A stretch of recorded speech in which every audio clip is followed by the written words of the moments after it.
All right. Good morning. Good morning, everyone. Good morning, world. Here we are beginning again. We'll start something new today. Today we're going to start something new. What are we going to start something new? Next week's Torah portion, which is relevant to now. Of course, it's talking about Passover, going out of Egypt. And let's begin the day with giving charity like we do every day. Charity brings only good things. Charity protects us from all not good things. Tzedakah, give charity with an open hand to others. Now, we're learning next week. Next week is Erev Pesach. Passover is going to be after Shabbos, Motzi Shabbos. So Thursday is going to be a fast day, and you check for chametz. But we'll go over some of the laws, God willing, in the beginning of next week. So here we go. This is a speech given by the Lubavitcher Rebbe in I guess it was 1991. At the beginning of 1991. Maybe this is already 1991. And it's Shabbos Agadol. It's talking about Shabbos Agadol. Shabbos Agadol means the big Shabbos. The big Shabbos. Big Shabbos is the Shabbos right before Passover. Right before Passover. And it's called the big Shabbos because there was a big miracle that happened there. And what was the big miracle? That the Egyptian firstborn heard that there was going to be a plague of the firstborn, and they made a war against Paro. So the Egyptians smote one another. They fought, so to speak, for us. And they fought for us. So it ended so delete the part about fighting, but it ended up that they helped us. The Egyptians, even the prime Egyptians, the prime super anti-Semites, actually helped us to get out of Egypt. So that was a pretty big miracle. So the Rebbe is going to talk about that. Let's go. The whole point of the month of Nisan, the whole content of the month of Nisan, Chodesh Agula is the month of freedom, of redemption. It's a month of we're freed. Now, again, we have to just stress what exactly Jews are. What's this thing with Jews? It's really very, very bizarre, you know. Now in America, it's like really popping up anti-Semitism. You have to anti-Semitism. You have to hate the Jews. So this was, just what 70 years ago there was the Holocaust, and people were systematically murdered. Millions of people were murdered only because they were Jews, and they were murdered by the most civilized, so to speak, and cultured and progressive country, democratic in the world, right? Germany before the Nazis got in was like super democratic. The Nazis got in on the basis of democracy. They were both. So all the good things that could possibly be in a country were in Germany. They were scientific, they were philosophical, they were, my father tells me like in the 30s that all of the science books and everything, they were written in German. You have to understand German. And there was German music and German this, Germany was like the envy of the whole world was Germany. That was, you know, I mean, and suddenly there came this terrible, and the Jews were like really, in high positions and professors and everything like that. And suddenly there came the whole Holocaust. And despite whatever you want to say, there was intermarriage, there was this, whatever reasons you want, but still the fact of the matter came out that same anti-Semitic, the same feeling that was there is here today. So, and people explain it why, because the Jews are always successful, and because the Jews always stick out, and the Jews are this and the Jews that, and and then there's the conspiracies. The Jews have conspiracies. The Jews are all together, which okay, those are let's say reasons, that they don't really hold water to that much degree. Some of them hold water more than the others. They're not. It's not a sufficient reason for that intensity of hatred, that irrationality of hatred. Just like today, I just read somewhere No, they hate all the Jews, and all the Jews. The Jews are like all the Jews are one person. Anybody knows the Jews knows that Jews do not get along with one another. They do not get along with one another. Jews are tremendously different from one the other. Their opinions are tremendously different. Even in the same political parties, there's tremendous arguments between one Jew and another Jew. Maybe they can unify to go against something, but it's just ridiculous to say that all the Jews unite for a common cause to take over the world. Jews cannot commonly unite for anything. So all those reasons are reasons. The reasons people make up reasons. The reasons that are trying to explain something which is somehow or other implanted in people, maybe in everybody. And it's really intense when it's revealed. It's really intense, and it's really like, how do you say, convincing. Convincing. So what is exactly in there that the people don't like the Jews? On the other hand, we see that the Jews, they have no open plan. Let's say the Jews have a plan for the. They certainly never say it like the Arabs, and then this it's written in the Quran. You got to take over the whole world. The Gospels, the idea is, anybody who doesn't believe in this guy goes to hell. The Jews don't have any, at least open plans like that. How everybody gets this idea that they, there's no open declarations, so they do it in secret. They're insidious people. This okay. So let's say it's true, but the people who say it openly, why don't you hate them? These people that are anti-Semites, they don't seem to mind the fact in the Quran and all these imams stand up and say we're going to take over the world. They don't bother. So what is this thing inside of the Jews that stirs everybody up? What's it stir everybody? What's going on? So the answer is that God chose them. And God is creating everybody. He's creating everything. He's creating the anti-Semites, and he's creating the Semites, and he's creating the whatever it is, the quasi-Semites or whatever. Who knows even what Semites are? He's creating the whole thing. He's creating all the world, all the quarks. He's creating everything. God is creating everything in the world, and he's creating everything in the world for a purpose. And he chose the Jewish people, and that's the holiday of Passover. The holiday of Passover, God chose the Jews, took them, millions of them, at one time out from Egypt, through the desert, split the sea, gave them the Torah. And the beginning of this whole business, the birth of the Jewish people, is when God took them out of Egypt. And God is the same God that's creating you and me right now. So just like God is alive, the Jewish people are always going to be alive. And for some crazy reason, anti-Semitism is always going to be alive. People just don't like this idea that you have to do certain things. The Torah.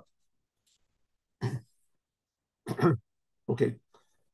When it really comes down to it, Christianity is a movement to eradicate Judaism. That's sort of came along a person, of course, a Jew, of course, he came along and he said, that's it. You don't have to do the Torah anymore. There's no such thing as Jewish people. There's a new definition. So the anti-Semitism is basically, it's a war against the Jewish people, even using God. It's like it's using every weapon possible against the Jewish people.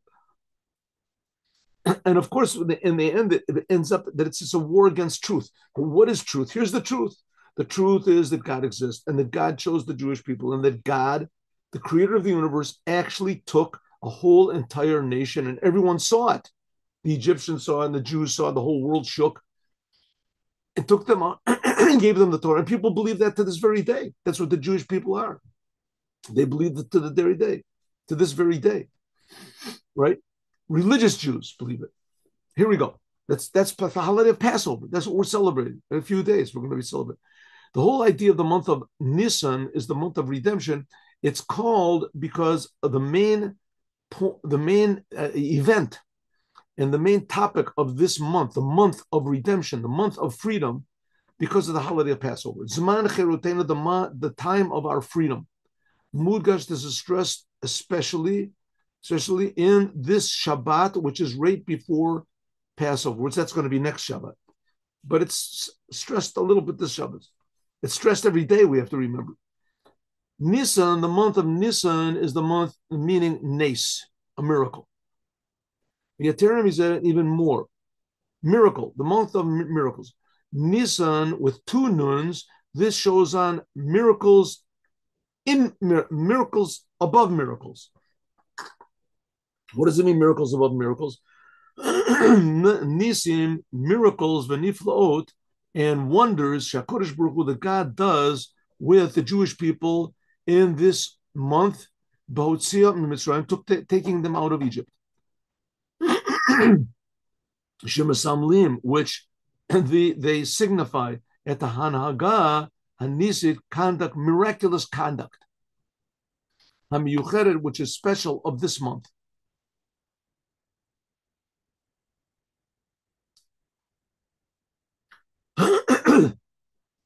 Jewish people are founded on, to this very day, miracles above nature. The Indian Zen, this idea of miracles, miraculous miracles. In other words, there are things that are miracles, and we say this is a big miracle, and then there's things that make those miracles look normal. Look normal. Nisi. This whole idea comes especially in the Shabbat, which is right before Parshat, right before the holiday of Passover.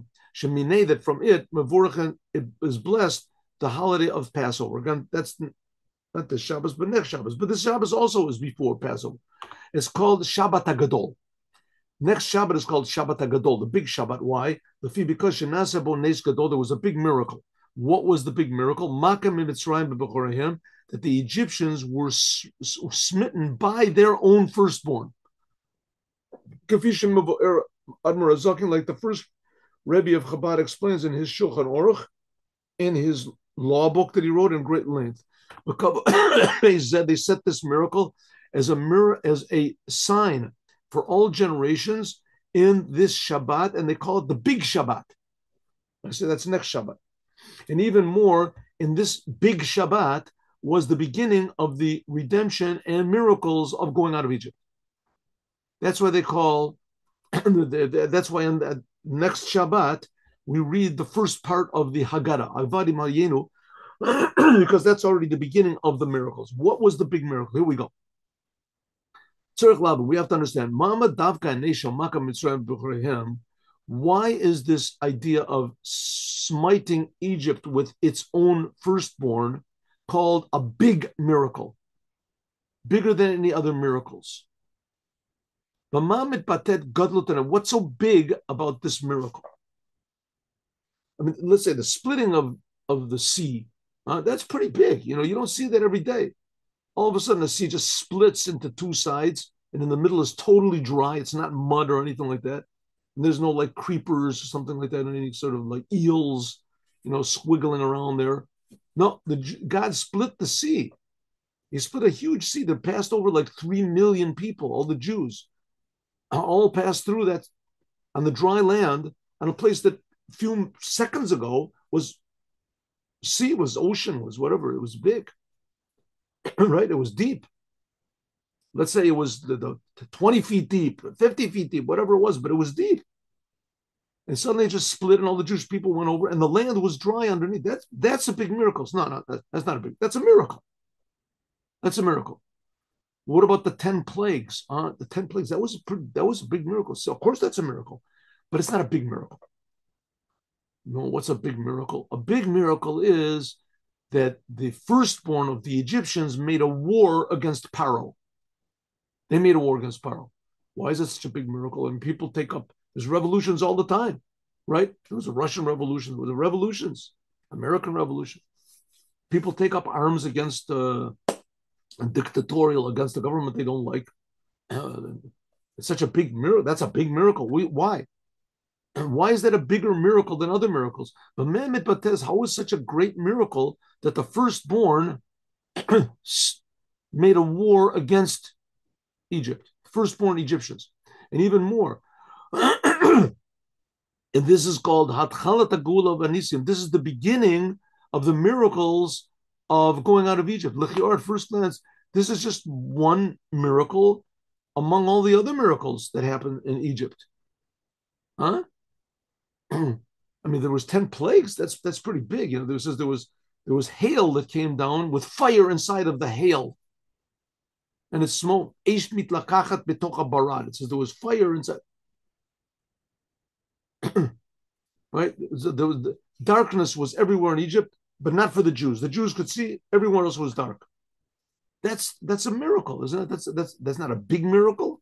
It says, yeah, it's a big miracle, but not in comparison to the firstborn Egyptians smiting the army.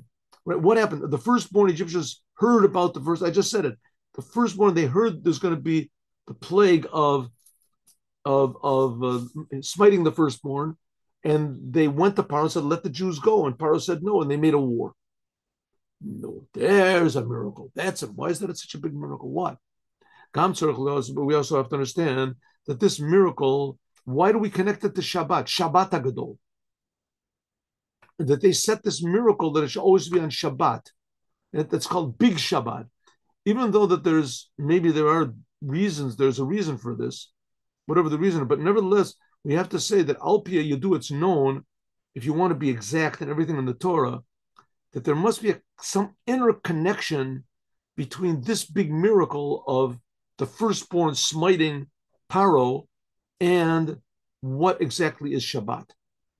Ad kedei kach, to the degree, this Shabbat is called the Big Shabbat. So we have a lot of questions here. Why is it such a big miracle that the firstborn made a war against Paro? Why is that called a big miracle? And why does it happen on Shabbat that it also, why is it celebrated on Shabbat that Shabbat is called a big Shabbat? Okay, ready?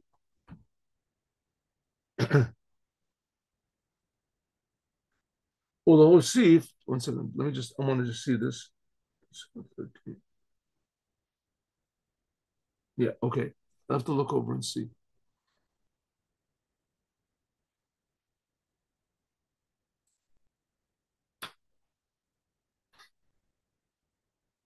And to add on that this connection,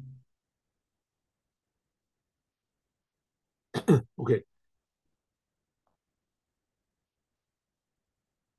Okay, especially this year when Shabbat is the first day of Passover, which was the redemption, it comes on Shabbat. By us, it's not that way. By us, the first day of Passover, but this is the Rebbe speaking outside of Israel, where there's 2 days of Passover. But here there's one, and it falls on Sunday. Okay.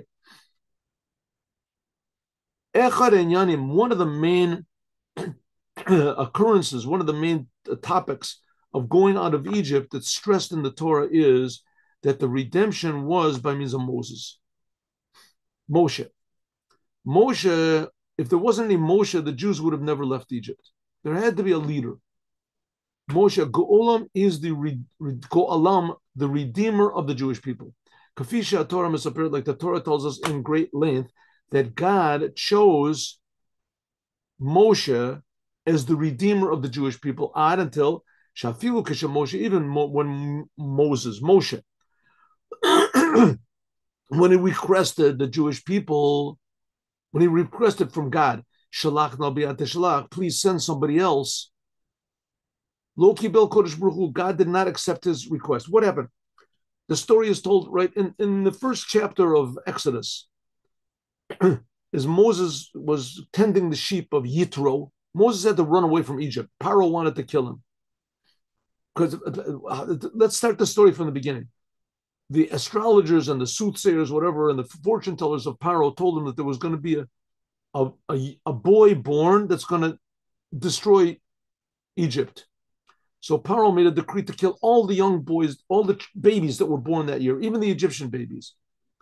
And Moshe's mother, right? Moshe's mother did not want her baby to be killed, so she put him inside of a little wicker basket and put him in the water, hoping what's going to happen. Right? At least maybe he's got a chance. And it ended up that's what exactly happened. Paro's daughter saw him floating, and she didn't have any children, so she took him into her house and brought him up. And it ended up that Paro actually brought up exactly that baby that he was wanting to kill. Okay, so Moshe grows up over there by Paro, and he's like Paro's sort of son. He's like an adopted son. And he grows up, and Moses is, Paro, whatever reason it is, decides he wants to kill him. That's good. He wants to decide he's going to kill Paro. And Moshe runs away. I'm sorry. Moshe, Paro decides he wants to kill Moshe. So Paro decides he wants to kill him. So Moshe runs away, right? He tries to chop off his head. His neck turns into to marble. It says a big miracle happened, and Moses anyway he got out. So he runs away and he goes to Yitro, and by Yitro he's tending the sheep of Yitro, and suddenly he sees this bush that's burning, and he goes and says, Wonder what that is." He goes over to the bush, and God talks to him from the bush, and God says, "You're going to take the Jewish people out of Egypt." And Moshe says, "Excuse me, I got it. I got these sheep. I have to tend. I'd like to talk a little bit more." He says, "Hey, you have been chosen to take the Jewish people out of Egypt." And Moshe says, "You're talking to me." He's looking behind his shoulders. I don't want to go. So shalach nabiyat tishlach. Send somebody else. You got the wrong address. Just I guess I'm the first person to pass by this burning bush, in the desert. How long have you been waiting for someone to pass by? He says, "No, I'm waiting for you. And I'm waiting for you, and you're the one that's going to take the Jews." And he says, "I don't want to do it." And he says, "Yes, you do." "I don't." And it says that they argued for 7 days until finally God convinced Moshe to take the Jews out. Moshe said, "I don't want to." God did not accept Moshe's request. Even since the Kodesh Baruch Hu he wanted that specifically Moshe, he would be the emissary, he would be the representative of God to take the Jewish people out. And now you can ask yourself a simple question: why? God did all the miracles. Anybody could have done it. Not only that, it says that Aaron was superior to Moshe in several ways. First of all, he was older. Second of all, he could talk. It says that Moshe had some sort of a speech impediment that only got cured when everybody else got cured at Mount Sinai. But he had a speech impediment. So, good morning, Spila. So it said, no, God wanted Moshe to do it. Moshe had to do it, nobody else. In the end, Aaron went along with Moshe, but it had to be Moshe alone. Even in more, it says in the beginning that Aaron did all the talking. It says that Moshe and Aaron also spoke to Paro. But really, Aaron did all the talking to Moshe. He could have gone on his own. What did he need more? Paro doesn't.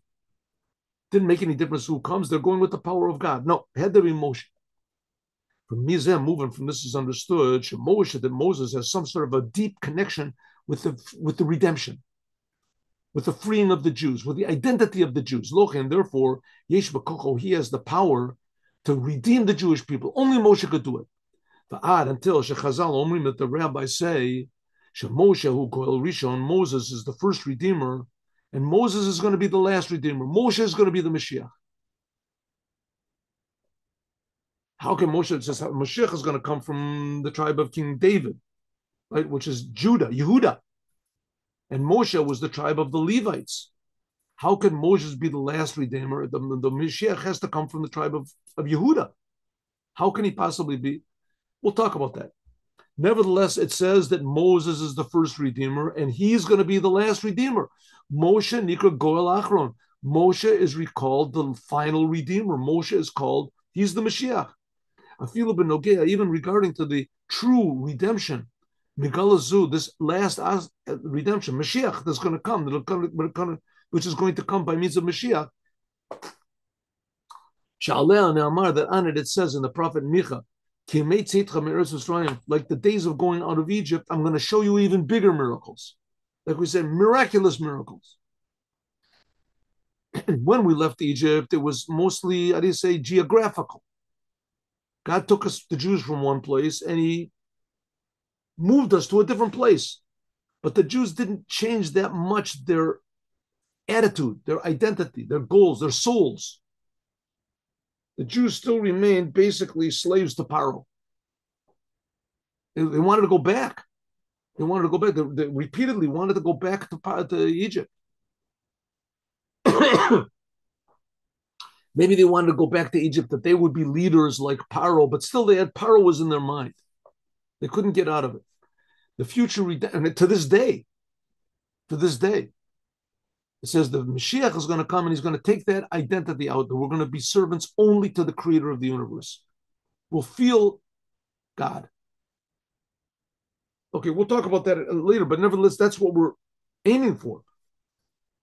Like it's known, Shagula Mitzrayim, that the goal leaving Egypt, that was the beginning and the source, the root of all of the other redemptions. That opened up the door that there could be such a thing as redemption. Jewish people revealing their true identity. Revealing their true identity. That began, they really haven't revealed it yet. That began when the Jews left Egypt.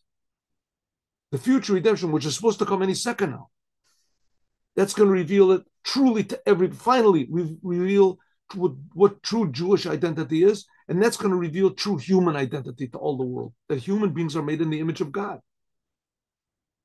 Kolel, including the future redemption, which is going to come, that's going to be Davka in the power of Moshe. Moshe is the first redeemer, the last redeemer. One person, Moshe, he's going to bring the whole entire thing. Why does it depend on a person? Why can't God just do it on his own? Why can't he create the world on his own?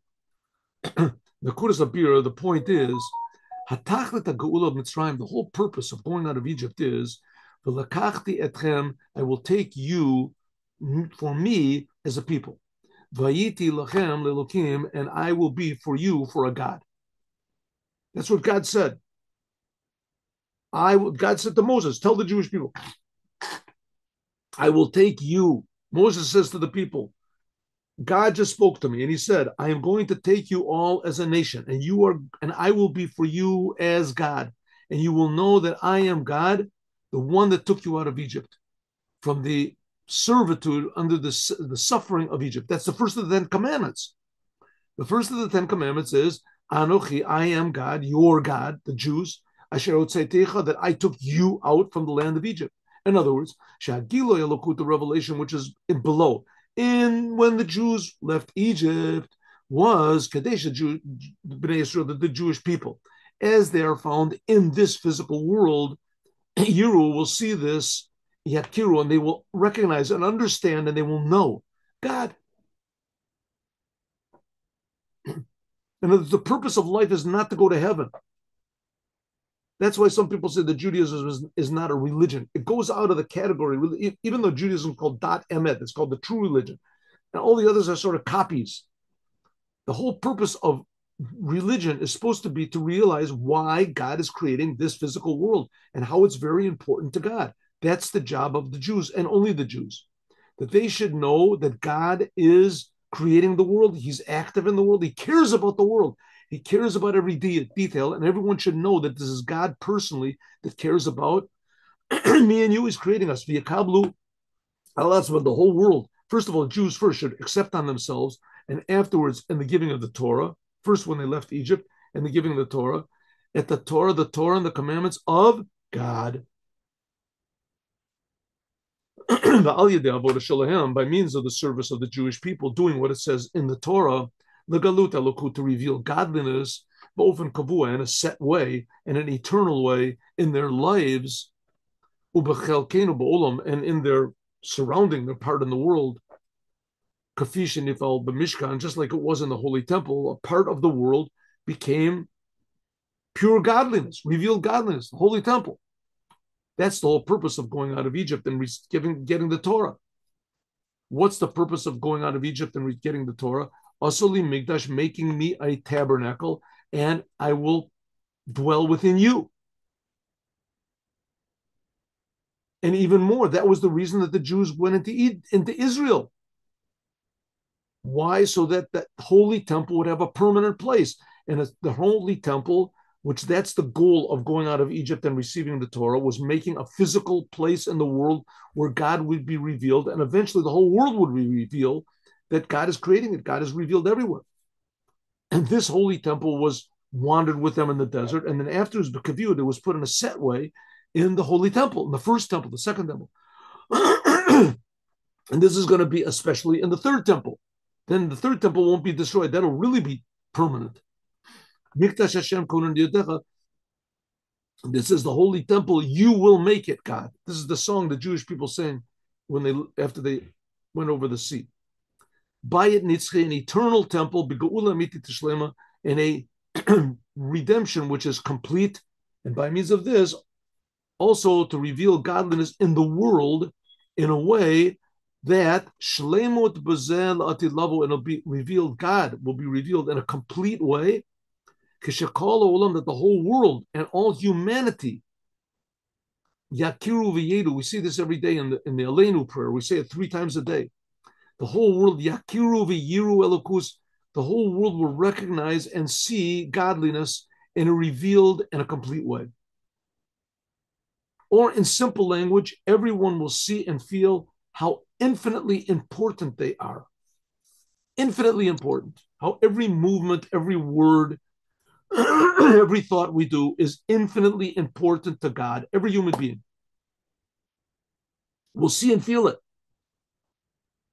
Like every bug is important to God, every what is it, the molecule, every instant is important to God, how much more so every human being, every thought in every human being. Of course, this makes no sense. And the reason it makes no sense is because our sense is limited. In the future, that's the idea of going out of Egypt. Our sense, our intellect will go out of its limitations. Nigla kavod avaya, there will be revealed godliness, and the whole world will see together that the mouth of God is speaking to create the world and to give us the Torah, etc. This is also the reason why the going out of Egypt came by means of miracles and wonders revealed. Why?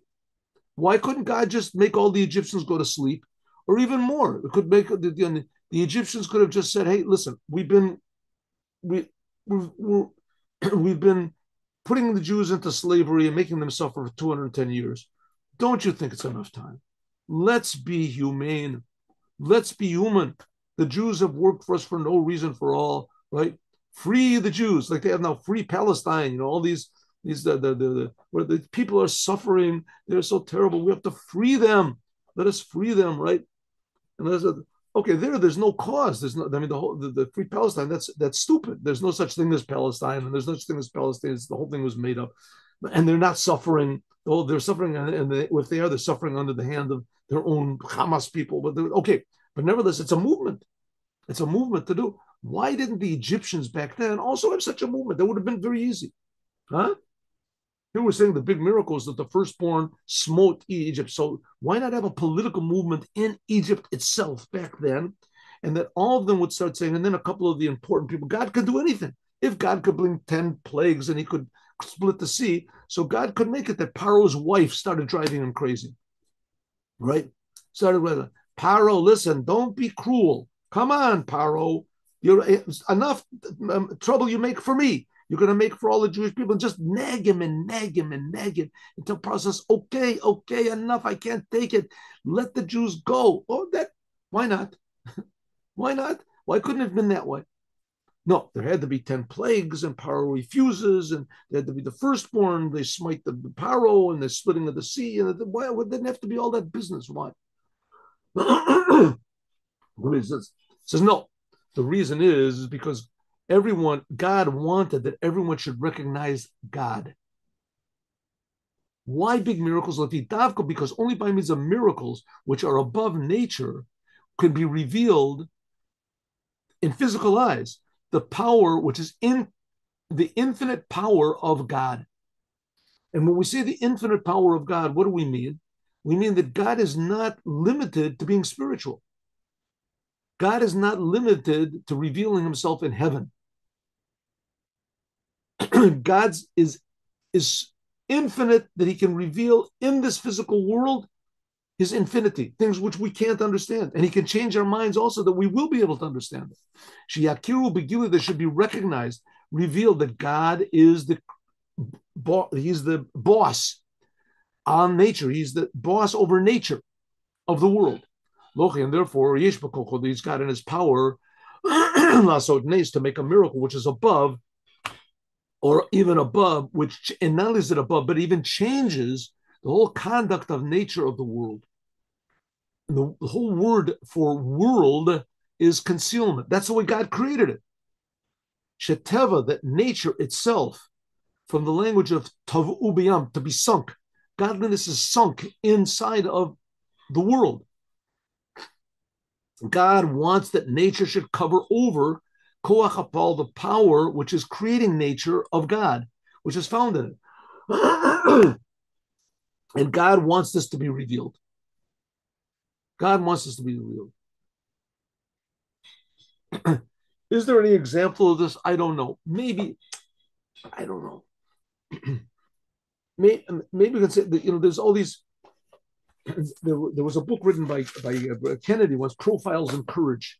Courage is a very interesting thing. Maybe we could just take courage in general. Like courage, heroism, to be a hero. What's a hero?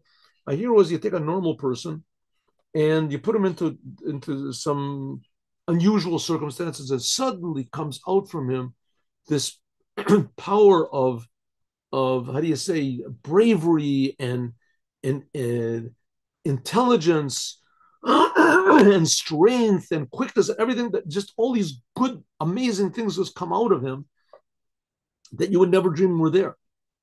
You never dream there.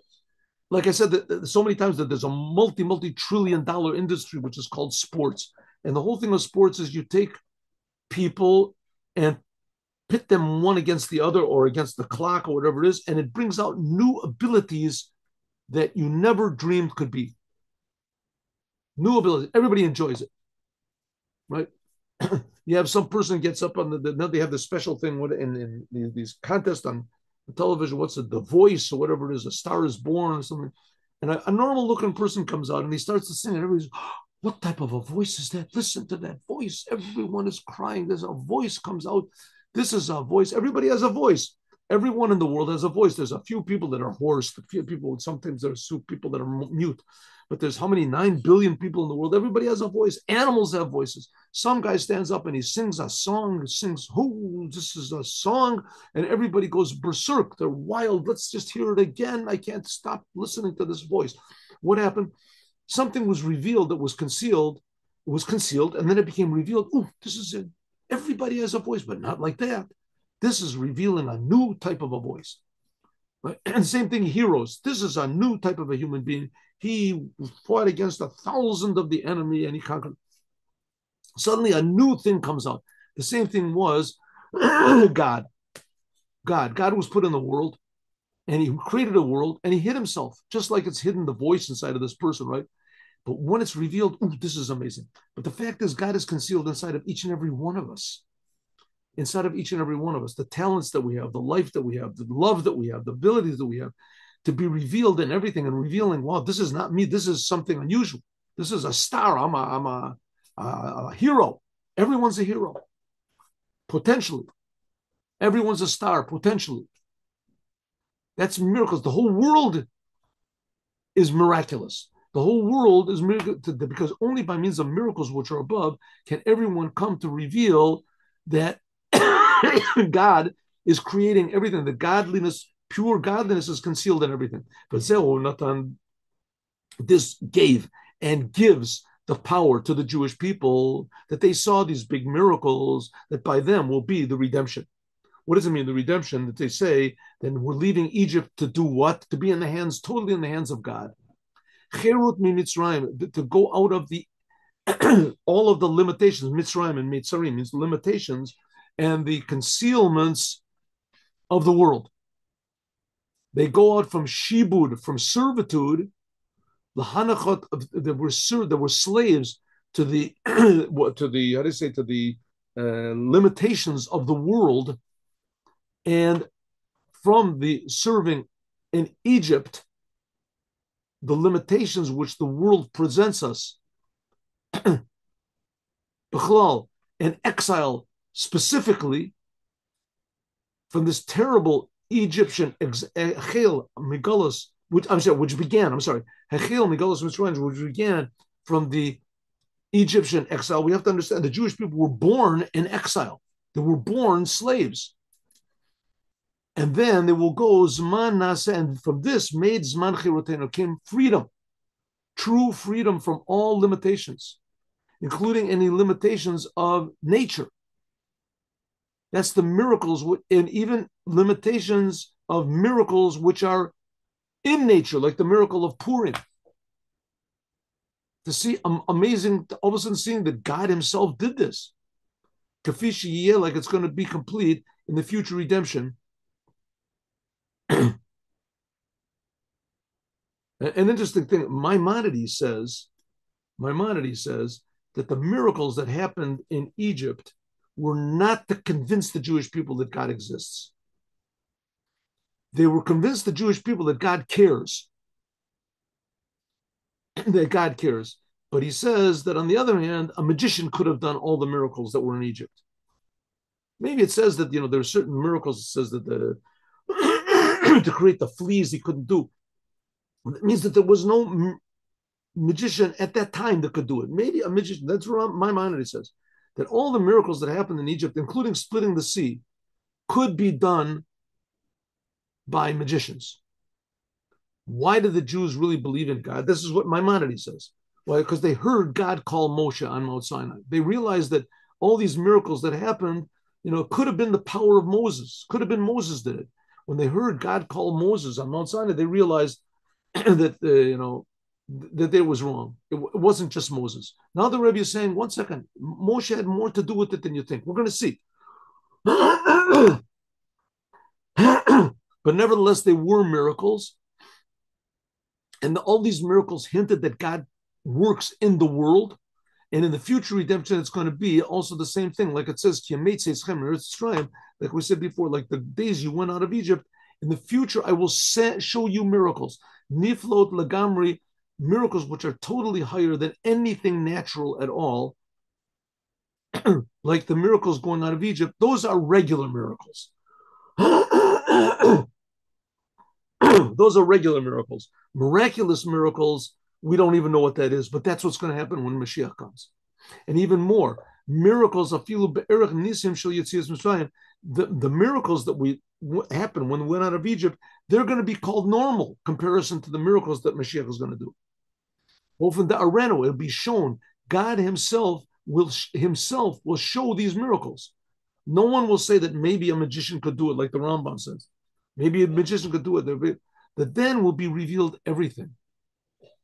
Whether the revelation or whether whether the concealed miracles, everything will be near it emet.